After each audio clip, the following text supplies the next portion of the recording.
Numéro 1. Dans chaque cas, on a représenté une base ainsi qu'une arête fuyante d'un prisme droit. Complétez la représentation du solide selon la projection et la perspective indiquées. À la question C, on doit faire une projection centrale à 2 points de fuite. On observe qu'on a la ligne d'horizon, mais les points de fuite n'ont pas été situés. Alors, la première étape que je ferai, c'est que je compléterai mes lignes fuyantes en pointillés pour repérer la position des 2 points de fuite.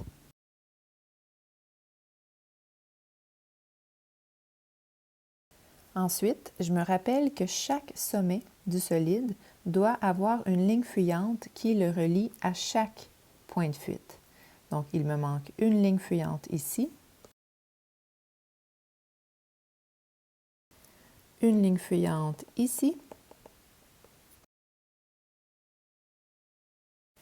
une ligne fuyante ici et une ligne fuyante ici.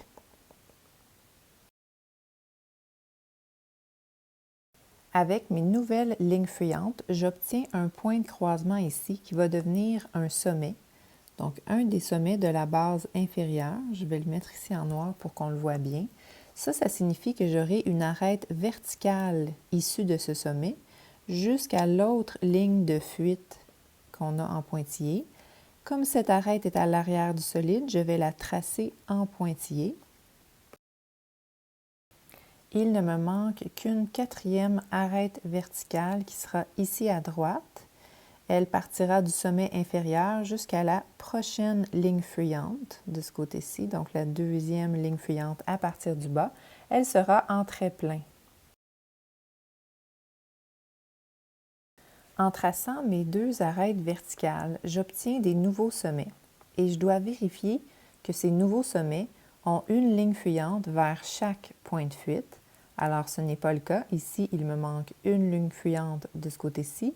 Même chose ici, il a sa ligne fuyante vers la droite, mais n'a pas sa ligne fuyante vers la gauche. Donc, je compléterai mes deux lignes fuyantes. Donc, j'avais l'intention de faire deux lignes fuyantes, mais quand j'ai tracé ma première ligne fuyante, je me suis rendu compte que ça passait déjà par l'autre sommet, donc finalement, je n'ai pas besoin d'en tracer deux. Maintenant, on peut voir que la face supérieure du solide commence à prendre forme. Donc, je vais tracer avec des traits pleins les 4 arêtes de la face supérieure. Bon, il y en a une qu'on a déjà, alors je vais tracer les 3 autres.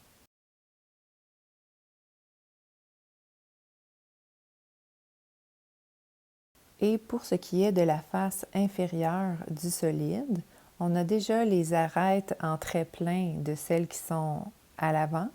Et à l'arrière, les arêtes resteront en pointillés.